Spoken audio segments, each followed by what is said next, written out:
بسم الله الرحمن الرحيم. الحمد لله رب العالمين والصلاة والسلام على رسوله الكريم. أما بعد، قال الإمام أبو داود رحمه الله: باب في العفو والتجاوز في الأمر. باب ہے عفو درگزر کے بارے میں اور کسی معاملے میں معاف کر دینا، انتقام نہ لینا، تجاوز کر دینا۔ کسی نے آپ کے ساتھ برا بھلا کیا، آپ نے اس کو نظر انداز کر دیا، چھوڑ دیا، آگے بڑھ گئے، تجاوز کر دیا اس کو، تو یہ کیا ہے؟ یہ عفو اور درگزر ہے۔ اس کی بڑی فضیلت قرآن و حدیث میں آئی ہے معاف کرنے کی۔ کسی سے آپ نے درگزر کر دیا، معاف کر دیا، اللہ تعالیٰ بھی اس کے بدلے میں آپ کو معاف فرمائے گا۔ بہت سارے اختلافات، بہت سارے جھگڑے اور فساد اس کی وجہ سے ختم ہو جاتے ہیں، ٹل جاتے ہیں، اور آخرت میں بڑا اجر و ثواب ہے۔ قال الامام ابو داود رحمه الله: حدثنا عبد الله بن مسلمة عن مالك عن ابن شهاب عن عروة بن الزبير عن عائشة رضي الله عنها أنها قالت: ما خير رسول الله صلى الله عليه وسلم في أمرين إلا اختار أيسرهما ما لم يكن إثما، فإن كان إثما كان أبعد الناس منه، وما انتقم رسول الله صلى الله عليه وسلم لنفسه إلا أن تنتهك حرمة الله تعالى فينتقم لله بها۔ روایت ہے حضرت عائشہ رضی اللہ عنہا سے، فرماتی ہیں کہ رسول اللہ صلی اللہ علیہ وسلم کو کبھی دو مسئلوں میں، دو معاملات میں اختیار نہیں دیا گیا مگر آپ نے ان دونوں میں سے ایسر کو اختیار کیا۔ یعنی اللہ رب العالمین کی جانب سے آپ کو اختیار دیا گیا دو چیزوں کا، ان دونوں میں سے ایک چیز لے لیجئے اپنے لیے، اپنی امت کے لیے۔ تو اللہ کے نبی صلی اللہ علیہ وسلم نے اپنی امت کی رعایت کرتے ہوئے آپ صلی اللہ علیہ وسلم نے ایسر کو، آسان چیز کو اختیار کیا، مشکل چیز کو اختیار نہیں کیا۔ تو آپ صلی اللہ علیہ وسلم نے جب بھی آپ کو اختیار دیا گیا اللہ کی جانب سے، آپ کو آپشن دیا گیا، تو آپ صلی اللہ علیہ وسلم نے اپنی امت کا خیال رکھتے ہوئے آپ صلی اللہ علیہ وسلم نے ایسر کو اور آسان چیز کو اختیار فرمایا۔ ما لم یکن اثما، جب تک کہ وہ چیز اثم نہ ہو، یعنی حرام نہ ہو۔ کوئی حرام چیز ہے، ایک حلال ایک حرام ہے، تو تب تو ظاہر سی بات حلال کو اپنایا ہے آپ نے، چاہے وہ مشکل ہو۔ لیکن اگر وہ حرام نہیں ہے، حلال ہے، دونوں چیزیں، تو ان میں سے آپ صلی اللہ علیہ وسلم نے ایسر کو اور آسان کو اپنایا ہے، اختیار کیا ہے۔ تو یہ مطلب اللہ رب العالمین کی جانب سے آپ کو اس میں اختیار دیا گیا ہو، یا یہ کہ آپ صلی اللہ علیہ وسلم کے درمیان یا کفار کے درمیان جب صلح وغیرہ ہوتی ہے تب اختیار کی بات ہو، تب آپ صلی اللہ علیہ وسلم نے آسان کو اختیار فرمایا ہے۔ تب آپ صلی اللہ علیہ وسلم نے آسان چیز کو اختیار فرمایا، مشکل چیز کو اختیار نہیں فرمایا ہے۔ یا یہ کہ آپ صلی اللہ علیہ وسلم کو اللہ تعالیٰ نے دو چیزوں کا، دو سزاؤں کا اختیار دیا ہو کہ اس پر یہ سزا ہوگی اور یہ سزا ہوگی، کون سی سزا ہونی چاہیے، تو نبی صلی اللہ علیہ وسلم نے آسان والی سزا کو اختیار فرمایا ہے۔ یا عبادتوں میں ایک بہت محنت اور مشقت کی عبادت ہے، ایک کم مشقت کی عبادت ہے، تو اللہ کے نبی صلی اللہ علیہ وسلم نے اس کو اختیار کیا جو آسان ہے، جس میں مشقت کم ہے۔ تو اللہ کے نبی صلی اللہ علیہ وسلم ہر چیز میں آسان کو اختیار فرماتے تھے تاکہ امت محمدیہ آسانی کے ساتھ اس پر عمل کر سکے، عمل کرنا اس کے لیے مشکل نہ ہو۔ آپ دیکھیں گے جتنی بھی عبادتیں ہیں، آپ ان میں اس چیز کو بہت ہی قریب سے دیکھیں گے۔ ہم پر جیسے نماز فرض کی گئی، 50 وقت کی نماز فرض کی گئی تھی، اللہ کے نبی صلی اللہ علیہ وسلم موسیٰ علیہ السلام کے مشورے سے بار بار اللہ کے پاس جا کے اس کو کم کرایا تاکہ آسان ہو جائے نماز پڑھنا۔ یہ 5 وقت کی نماز میں بھی اتنی آسانیاں اللہ تعالیٰ نے ہمارے لیے رکھی ہیں کہ اگر ہم بیمار ہو جائیں تو اللہ نے ہمیں رخصت دی ہے کہ ہم کھڑے ہو کے نہیں، بیٹھ کے پڑھ لیں، بیٹھ کے نہیں تو لیٹ کے پڑھ لیں۔ اگر ہم سفر میں اپنی کسی ضرورت کے تحت گھر سے باہر نکلے ہیں، سفر میں ہیں، تو ایسی صورت میں اللہ نے ہمیں رخصت دی ہے کہ پوری نماز نہیں، آدھی نماز پڑھ لیں، 4 رکعت والی 2 رکعت ہی پڑھ لیں، اور سنتوں کو چھوڑ دیں، نوافل کو چھوڑ دیں، صرف فرض ادا کر لیں، 2 نمازوں کو ایک ساتھ پڑھ لیں۔ کتنی آسانیاں دی، اور اگر آپ غور کریں تو آسانیاں ہی آسانیاں ہیں۔ ہے اگر کھانا حاضر ہو جائے، نماز کا وقت بھی ہو جائے، تو اللہ نے فرمایا چلو پہلے اپنے پیٹ کی پوجا کر لو، اپنا کھانا کھا پی لو، پھر میری عبادت کر لو۔ تو یہ یعنی کتنی آسانی ہے کہ کھانا بھی حاضر ہے، نماز بھی حاضر ہے، دونوں کا وقت حاضر ہے۔ تو کھانا کھانے کا پہلے کھانا کھا لو، اس کے بعد نماز پڑھو۔ تو آسانی ہی آسانیاں ہمارے لیے رکھی ہے شریعت میں۔ روزہ ہے، اگر سفر میں ہے روزہ نہیں رکھ سکتے تو رخصت بعد میں رکھ لیجیے، بیمار ہے روزہ رکھنے کی طاقت نہیں ہے تو بعد میں رکھ لیجیے۔ آسانیاں ہی آسانیاں۔ حج ہمارے اوپر فرض ہے لیکن طاقت نہیں ہے، پیسہ نہیں ہے تو حج کی فرضیت ساقط ہے۔ تو آسانی ہی آسانی شریعت میں ہے۔ اللہ کے نبی صلی اللہ علیہ وسلم اس لیے جب دعات کو، داعیوں کو بھیجتے تھے دعوت کے لیے یا جہاد پہ لوگوں کو بھیجتے تھے تو آپ صلی اللہ علیہ وسلم خصوصی نصیحت کرتے تھے، یسروا ولا تعسروا۔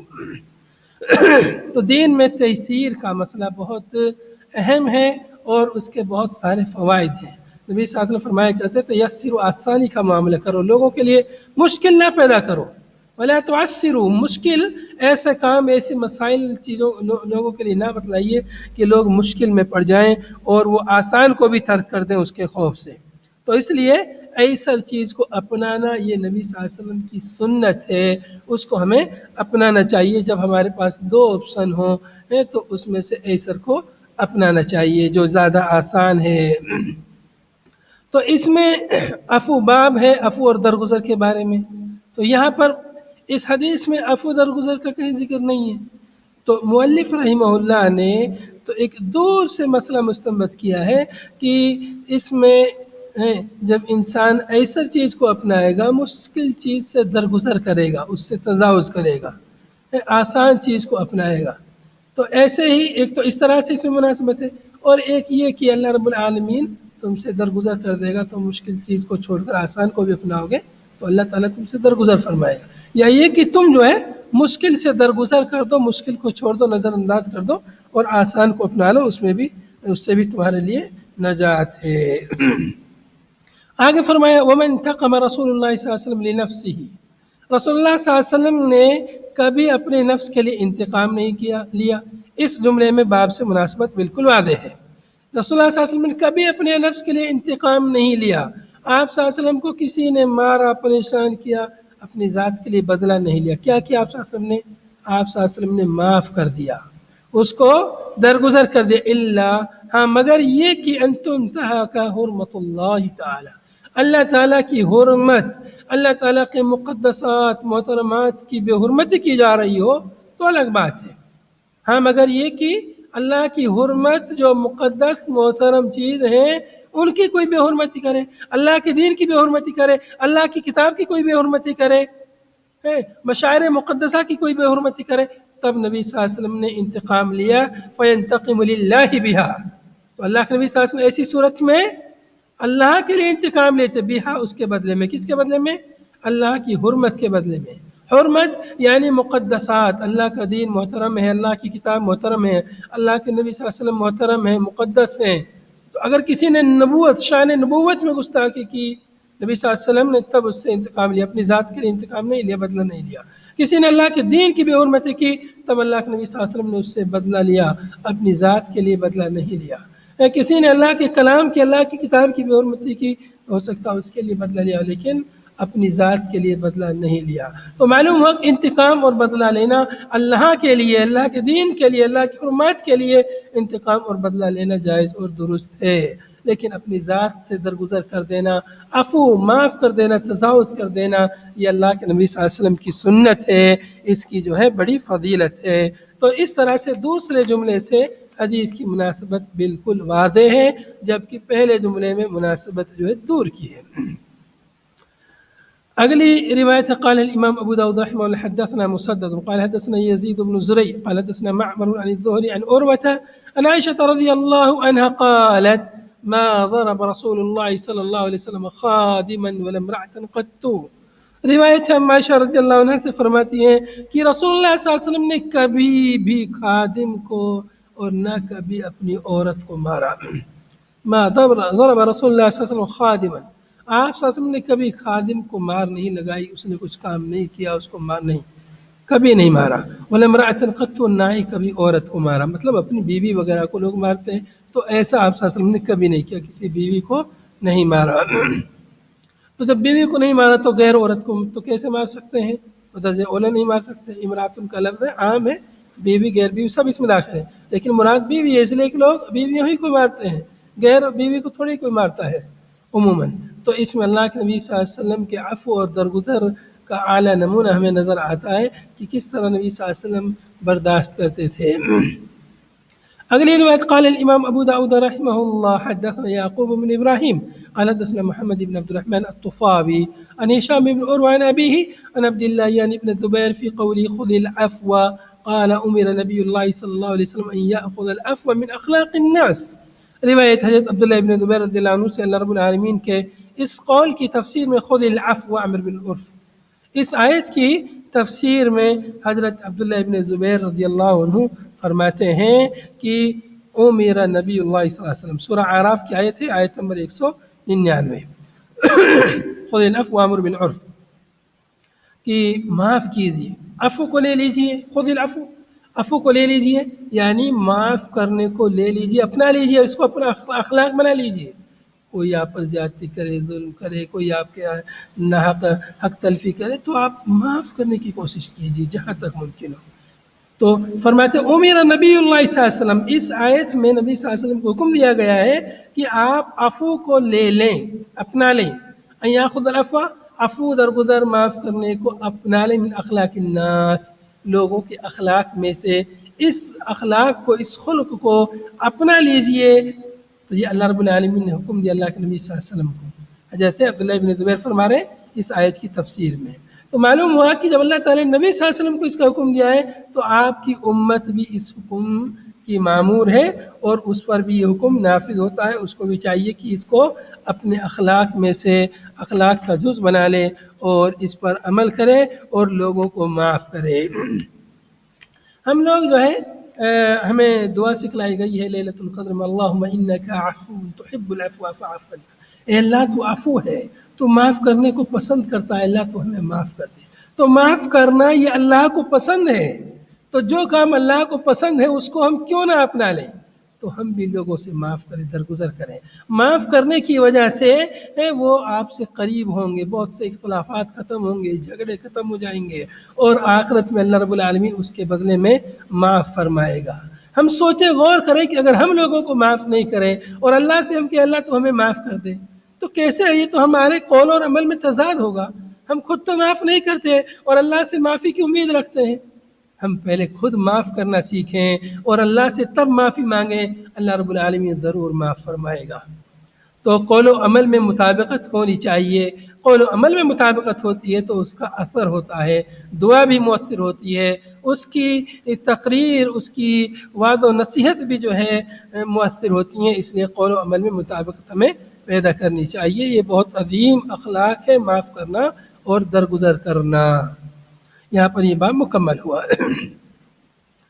اگلا باب ہے باب فی حسن العشرتی، باب ہے حسن عشرت کے بارے میں۔ عشرت یعنی معاشرت، معاشرت یعنی مخالطہ، مصاحبہ، معاملہ، آپس میں ایک دوسرے کے ساتھ رہنا، ملنا جلنا۔ تو کیسے رہنا چاہیے؟ معاشرے میں، سماج میں جب ایک دوسرے کے ساتھ رہتے ہیں تو کیسے، کس طرز پہ رہنا چاہیے؟ حسن عشرت یعنی اچھے طریقے سے، حسن معاشرت، بہترین طریقے سے ایک دوسرے کے ساتھ مل جل کر، پیار و محبت کے ساتھ۔ لیکن جہاں پر مسائل آ جائیں، جہاں پر اڑچنیں آ جائیں، اختلافات آ جائیں، جھگڑے پیدا ہو جائیں، وہاں پر کیا کریں؟ اس باب میں اس کا بھی جواب ہے۔ قال الامام ابو داود رحمه الله حدثنا عثمان بن ابي شيبه قال حدثنا عبد الحميد يعني الحماني قال حدثنا العامش عن مسلم عن مسروق عن عائشه رضي الله عنها قالت كان النبي صلى الله عليه وسلم اذا بلغه عن الرجل الشيء لم يقل ما بال فلان يقول ولكن يقول ما بال اقوام يقولون كذا وكذا۔ اما عائشہ رضی اللہ عنہ سے روایت ہے، فرماتی ہیں کہ نبی پاک صلی اللہ علیہ وسلم کو جب کسی آدمی کے تعلق سے کوئی بات پہنچتی، کان النبی صلی اللہ علیہ وسلم اذا بلغه عن الرجل الشیء، کسی آدمی کے تعلق سے کوئی بات، کوئی چیز پہنچتی کہ فلاں آدمی نے ایسا غلط کام کیا ہے، ویسا غلط کام کیا ہے، کسی آدمی کے تعلق سے بالتعیین فلاں آدمی نے ایسا کیا ہے، تو نبی صلی اللہ علیہ وسلم ایسا نہیں کہتے سب کے سامنے، لم یقل، نبی صلی اللہ علیہ وسلم نہیں کہتے ما بال فلان یقول، یہ فلاں آدمی کو کیا ہو گیا ایسا ایسا کہتا ہے، ایسا ایسا کرتا ہے.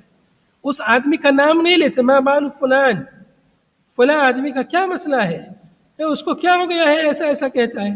تو سب کے سامنے اس کا نام لے کے اس کی بے عزتی نہیں کرتے ہیں، اس کی عزت نفس کا خیال رکھتے ہیں، اس کو سب کے سامنے ذلیل نہیں کرتے آپ صلی اللہ علیہ وسلم، بلکہ آپ ایسا جملہ استعمال کرتے کہ سمجھنے والا سمجھ جاتا اور وہ اپنی توہین نہیں سمجھتا اور وہ آپ صلی اللہ علیہ وسلم کی بات سے اثر لیتا اور آپ کی بات کو مان لیتا. کیا کہتے ہیں آپ صلی اللہ علیہ وسلم؟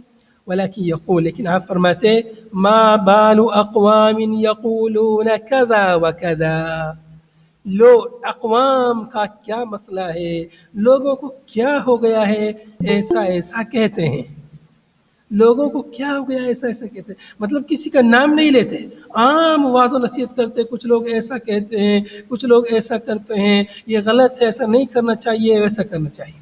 تو اس کا نام نہیں لیتے، تم نے ایسا کیوں کیا، سب کے سامنے اس کو ذلیل نہیں کرتے، بلکہ وہ بھی موجود ہوتا وہاں پر، سب لوگ موجود ہوتے اور سب لوگ بات سن لیتے، اور جس کے اندر وہ خامی ہوتی، وہ غلطی ہوتی، وہ اس خامی کو قبول کر لیتا اور اس خامی سے اپنے آپ کی اصلاح کر لیتا. تو یہ نبی صلی اللہ علیہ وسلم کا اسلوب ہے، اصلاح کرنے کا اسلوب، اصلاح کرنے کا طریقہ. آج ہم دیکھتے ہیں سوشل میڈیا وغیرہ پر بہت زیادہ لوگ ایک دوسرے کی ٹانگ کھینچائی کرتے ہیں، ایک دوسرے کی کے دامن کو پکڑ لیتے ہیں، ایک دوسرے کی عزت پر حملہ کرتے ہیں. یہ بہت غلط طریقہ ہے. اگر آپ کو کسی بات میں کچھ نقص نظر آئے، کچھ کمی نظر آئے، تو آپ اس کو اچھے اسلوب میں اس کو سمجھائیے، اس کو پرسنل پر اس کو میسج کیجئے، پیارے انداز میں، پیارے سب کے سامنے اس کو ذلیل مت کیجئے. یا سب کے سامنے اگر آپ کو بات کہنی ہے تو اس کا نام مت لیجئے، الگ سے اپنی پوسٹ کیجئے کہ ایسا کرنا یہ غلط ہے، ایسا درست ہے، اس کا نام مت لیجئے. عام ایک نصیحت کیجئے، ہو سکتا ہے اس نصیحت کو سمجھ لے. یا پھر الگ سے تنہائی میں پرسنل پر اس کو میسج کیجئے، پرسنل پر اس کو سمجھائیے، اس کو فون کیجئے، اس میں اگر غلطی ہے تو اچھے اسلوب میں، اچھے انداز میں اس کی اصلاح کرنے کی کوشش کیجئے. تو یہ اللہ کے نبی صلی اللہ علیہ وسلم کا طریقہ تھا حسن معاشرہ اور سماج میں رہنے والوں کے لوگوں کے ساتھ آپ صلی اللہ علیہ وسلم کا یہ تعامل، بہترین تعامل تھا. اگلی روایت قال الامام ابو داود رحمه الله حدثنا عبد الله بن عمر بن ميسرة قال حدثنا حماد بن زيد قال حدثنا سلم العلوي عن انس رضي الله عنه ان رجلا دخل على رسول الله صلى الله عليه وسلم وعليه اثر صفرة وكان رسول الله صلى الله عليه وسلم قلما يواجه رجلا في وجهه بشيء يكرهه. حضرت انس رضی اللہ عنہ سے روایت ہے کہ ایک آدمی رسول اللہ صلی اللہ علیہ وسلم کے پاس تشریف لائے. ایک آدمی آپ صلی اللہ علیہ وسلم کے پاس داخل ہوا، وہ علیہ اثر صفرۃ، اس آدمی کے اوپر صفرہ زردی کا نشان تھا، زعفران کا نشان تھا، جو مرد کے لیے جس کا استعمال درست نہیں ہے، تو اس کے اوپر یہ نشان تھا، مناسب نہیں تھا. وکان رسول اللہ صلی اللہ علیہ وسلم، اور اللہ کے نبی صلی اللہ علیہ وسلم کی عادت تھی کہ کلمہ بہت کم یواجہ، کسی آدمی سے مواجہ کرتے، کسی آدمی سے روبرو ہوتے، بہت کم روبرو ہوتے کسی آدمی سے، کہ فی وجہ ہی اس آدمی کے چہرے پر بشین کوئی ایسی چیز ہے یکرہو جو آپ صلی اللہ علیہ وسلم کو ناپسند ہو، کوئی ناپسندیدہ چیز اس کے چہرے پر ہے، اس کے اوپر ہے، تو بہت کم آپ صلی اللہ علیہ وسلم اس سے روبرو ہوتے کہ یہ تم نے کیا لگا رکھا ہے، یہ تم نے کیا کر رکھا ہے. تو ڈائریکٹ سب کے سامنے تاکہ اس کی بے عزتی نہ ہو، ایسا بہت کم آپ مواجہہ کرتے. فلما خرج، جب یہ آدمی نکل گیا تو آپ صلی اللہ علیہ وسلم نے فرمایا لو امرتم هذا ان يغسل ذا عنه، اگر تم لوگ اس آدمی کو حکم دیتے، اس کو کہتے، اس کو نصیحت کرتے کہ یہ اس کو اپنے اوپر سے دھل لے، ان يغسل ذا، اس اثر کو دھل لے، ذا اس کو جو اس کے اوپر لگا ہوا ہے زعفران یا زردی، عنہ اپنے آپ سے، اپنے جسم سے، عنہ یعنی عن الجسد، اگر اس کو دھل لے تو اس کے لیے بہتر ہے. تو نبی صلی اللہ علیہ وسلم نے اپنے صحابہ کو حکم دیا، ان سے کہا کہ اگر تم اس کو ایسا کر دیتے تو یہ بہتر ہوتا. لو کا جواب محذوف ہے، اگر ایسا کر دیتے تو یہ کیا ہی اچھا ہوتا، کتنا بہتر ہوتا. تو چونکہ اللہ کے نبی صلی اللہ علیہ وسلم بہت ساری چیزوں کو تاکہ اس سب کے سامنے اس کی بے عزتی نہ ہو، تو اس لیے آپ صلی اللہ علیہ وسلم نے صحابہ کو کہا کہ تم اگر ان کو ایسا کہہ دیتے کہ اس کو جو ہے دھل لے، اس کو دھل لے، تو اللہ کے نبی صلی اللہ علیہ وسلم نے یہ چیز اپنائی. لیکن یہاں پر اس حدیث کی سند میں ایک راوی ہیں سلم العلوی، یہ سلم العلوی ہیں جو یہ ضعیف ہے، اس لیے اس حدیث کی سند پر علامہ البانی دیگر محققین نے ضعف کا حکم لگایا ہے۔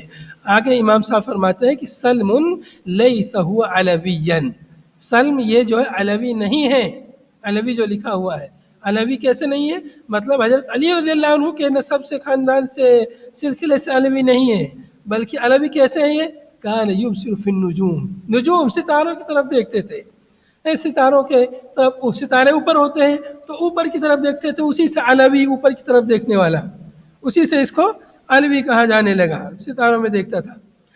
وہ شہید عند عدی بن ارطاد، عدی بن ارطاد کے پاس اس نے گواہی دی تھی، علی رؤیت الہلال، چاند دیکھنے کی گواہی دی تھی، فلم یجز شہادتہ، تو حضرت عدی بن ارطاد نے ان کی گواہی کو قبول نہیں کیا، ان کے ضعف کی وجہ سے، یا یہ کہ یہ علم نجوم پر یقین رکھتے تھے یا اس جیسا کچھ کرتے تھے، اس لیے ان کی گواہی کو قبول نہیں کیا۔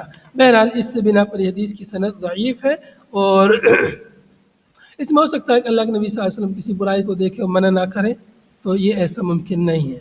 یہ بھی متن میں بھی ایک طرح سے یہ چیز ملاحظہ کی جاتی ہے کہ کوئی عیب، کوئی غلطی دیکھے، نبی صلی اللہ علیہ وسلم منع نہ کرے، ایسا نہیں ہو سکتا۔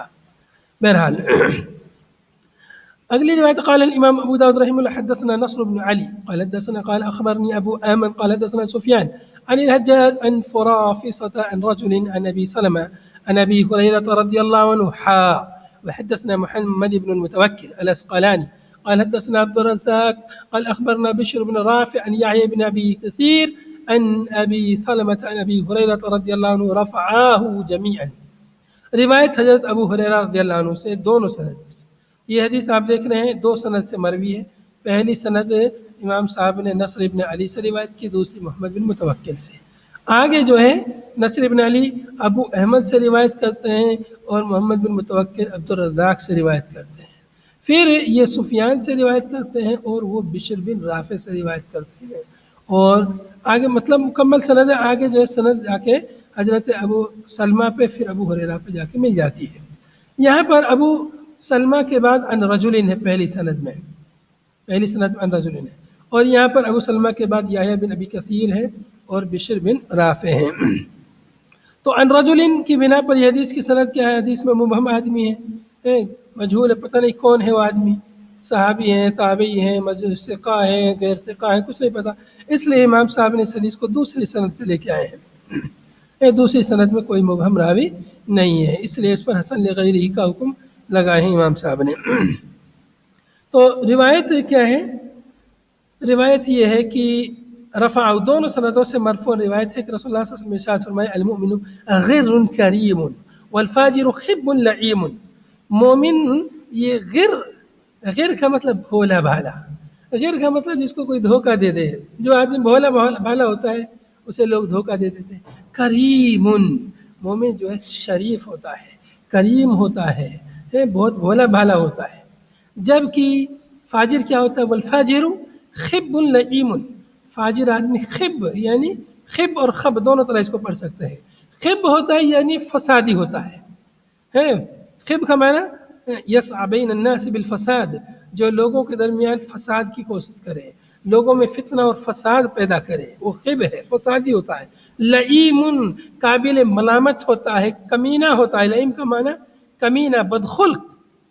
فاجر آدمی فسادی ہوتا ہے، اسی فساد کی وجہ سے وہ کمینہ ہوتا ہے اور بدخلق ہوتا ہے۔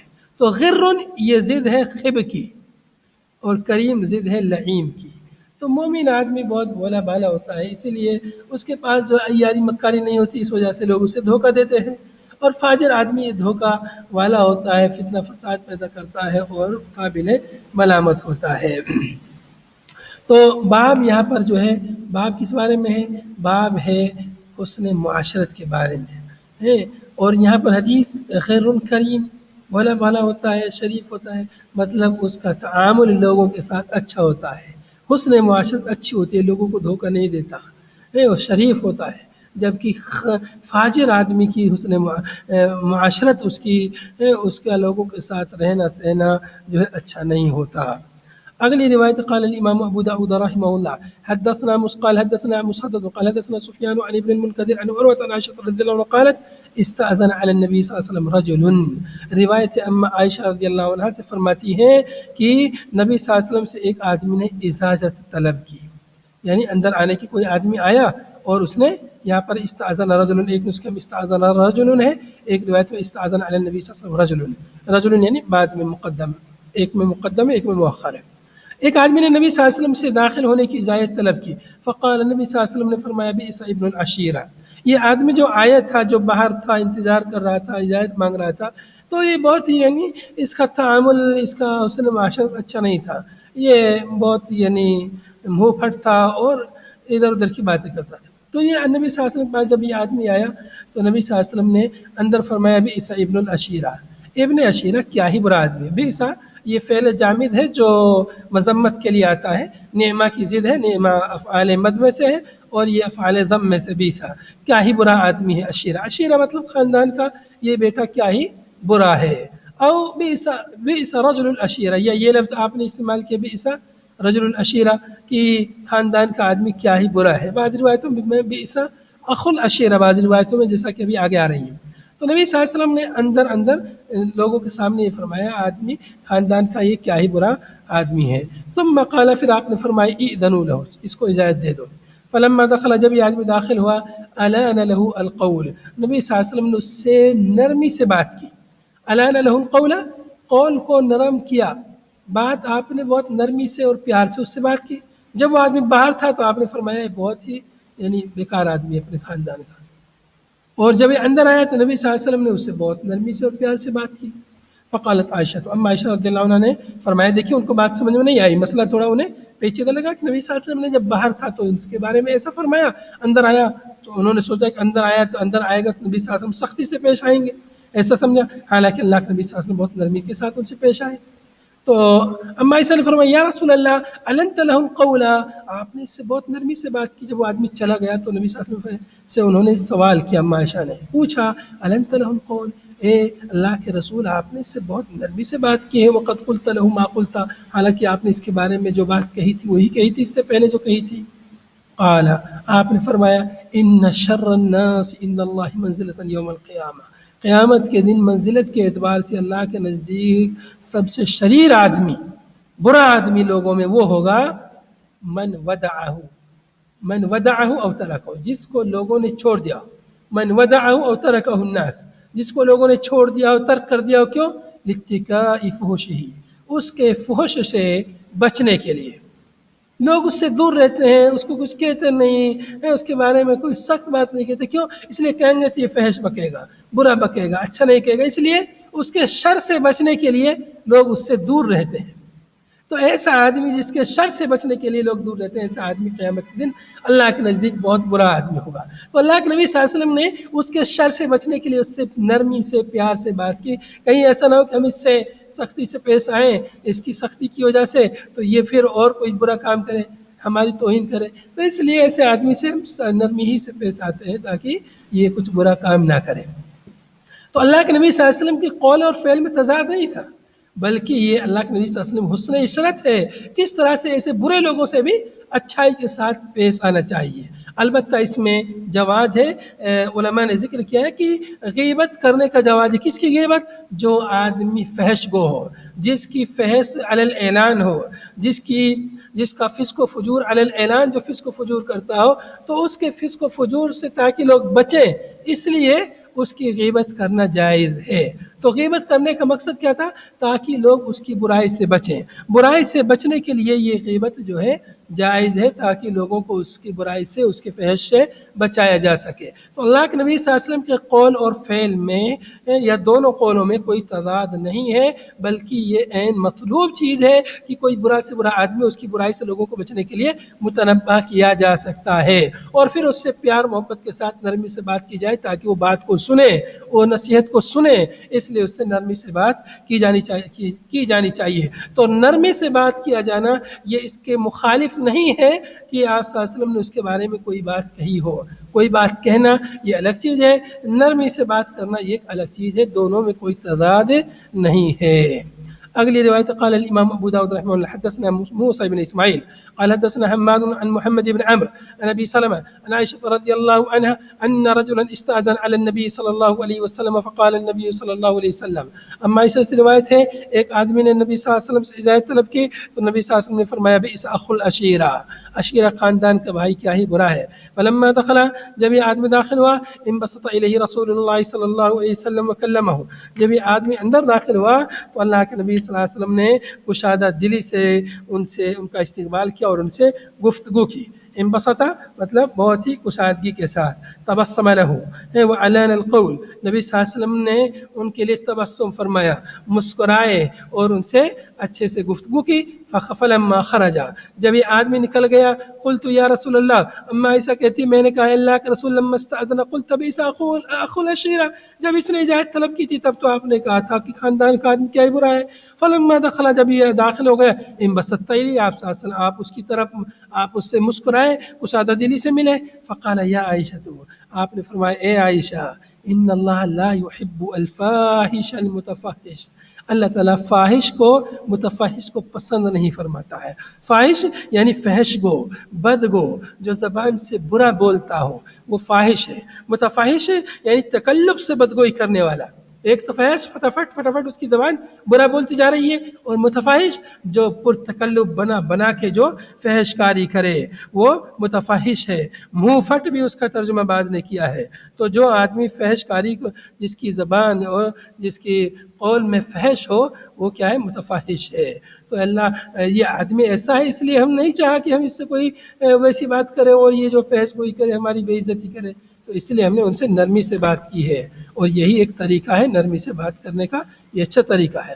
اگلی روایت قال الامام ابو داود رحمه الله حدثنا عباس العنبري قال حدثنا اسود بن عامر قال حدثنا شريك عن الاعمش عن مجاهد عن عائشه رضي الله في هذه القصه قالت فقالت تعني النبي صلى الله عليه وسلم، ان کی اولاد تھی. اللہ کے نبی صلی اللہ علیہ وسلم نے فرمایا یا عائشہ، اے عائشہ، ان من شرار الناس الذين يكرمون اتقاء السنتهم، لوگوں میں سب سے شریر لوگ اللہ کے نزدیک وہ لوگ ہوں گے جن کی عزت کی جاتی ہے ان کی زبانوں سے بچنے کے لیے. عزت لوگ اس لیے کرتے ہیں تاکہ اس کی زبان کی برائی سے ہم بچ جائیں، اس کی گالیوں سے، اس کی فحش کاریوں سے، اس کی برائی سے ہم بچ جائیں، اس لیے لوگ اس کی عزت کرتے ہیں. تو ایسا آدمی عزت والا نہیں ہوگا اللہ کے نزدیک، شریر لوگوں میں سے ہوگا، برے لوگوں میں سے ہوگا. البتہ اس حدیث کی سند میں ضعف ہے اور اس کو ضعیف قرار دیا ہے. شریک جو سند میں راوی ہیں، شریک بن عبداللہ بن نقی، صدوق ہیں، اور یہ ان کی آخری عمر میں ان کو جو ہے حافظہ بدل گیا تھا، کثیر الخطا ہے، اس لیے اس حدیث کی سند کو ضعیف قرار دیا ہے. البتہ حدیث پیچھے جو ہے گزر چکی ہے اسی معنی کی. آخری روایت اس باب کی قال الامام ابو داود رحمه الله حدثنا احمد بن مني قال حدثنا ابو قتن قال اخبرنا مبارك عن ثابت عن انس رضي الله عنه قال ما رايت رجلا التقم اذن رسول الله صلى الله عليه وسلم فينحي راسه. روایت حضرت انس رضی اللہ عنہ سے کہتے ہیں کہ میں نے نہیں دیکھا کسی آدمی کو التقم اذن رسول اللہ صلی اللہ علیہ وسلم جس نے رسول اللہ صلی اللہ علیہ وسلم کے کان پر کان رکھا ہو، کان پر منہ رکھا ہو. التقمہ کان پر منہ رکھا ہو. التقمہ کا مطلب ہے کان میں کوئی بات کہنا. وضع فمہ علی اذنہ لتناجی، چپکے سے بات کہنے کے لیے نبی صلی اللہ علیہ وسلم کے کان پر کسی نے اپنا منہ رکھا ہو کہ آپ سے چپکے سے کوئی بات کہے. فینحی راسہ، کہ آپ صلی اللہ علیہ وسلم نے اپنا سر ہٹا لیا ہو. ایسا میں نے نہیں دیکھا کہ کوئی آدمی آپ کے پاس آیا اور آپ سے کوئی بات کہے کان میں اور آپ نے اپنا سر ہٹا لیا ہو. ایسے میں نے آپ کو نہیں دیکھا. حتی یکون الرجل هو الذی ینحی راسہ، یہاں تک کہ میں نے دیکھا کہ وہ آدمی جس نے اپنا منہ رکھا آپ کے کان پہ، وہ خود اپنا سر ہٹا لیتا آپ کے کان سے. مطلب نبی صلی اللہ علیہ وسلم اس کی بات کو مکمل طور پر سنتے تھے. وما رأیت رجلا، اور میں نے کسی آدمی کو نہیں دیکھا اخذ بیدہ، اس نے آپ کا ہاتھ پکڑا ہو کسی کوئی بات کہنے کے لیے، توجہ کے لیے، آپ نے اس کا ہاتھ چھڑا دیا ہو، فترک یدہ، آپ نے اس کا ہاتھ چھوڑ دیا ہو. ایسے میں نے نہیں دیکھا. حتی یکون الرجل هو الذی یدع یدہ، یہاں تک کہ میں دیکھتا وہ آدمی خود آپ کے ہاتھ کو چھوڑ دیتا. تو یہ اللہ کے نبی صلی اللہ علیہ وسلم حسن معاشرت، آپ صلی اللہ علیہ وسلم کا لوگوں کے ساتھ اچھا تعاون، اچھا برتاؤ تھا کہ لوگوں کو آپ صلی اللہ علیہ وسلم اچھی طریقے سے ملتے تھے اور ان سے اچھی طریقے سے پیش آتے تھے. یہاں پر یہ باب ختم ہوا حسن معاشرت کا. هذا صلی اللہ علیہ وسلم علی نبینا محمد وعلی آلہ وصحبہ اجمعین. سبحانک اللہم وبحمدک، نشہد ان لا الہ الا انت، نستغفرک ونتوب الیک. والسلام علیکم ورحمۃ اللہ وبرکاتہ.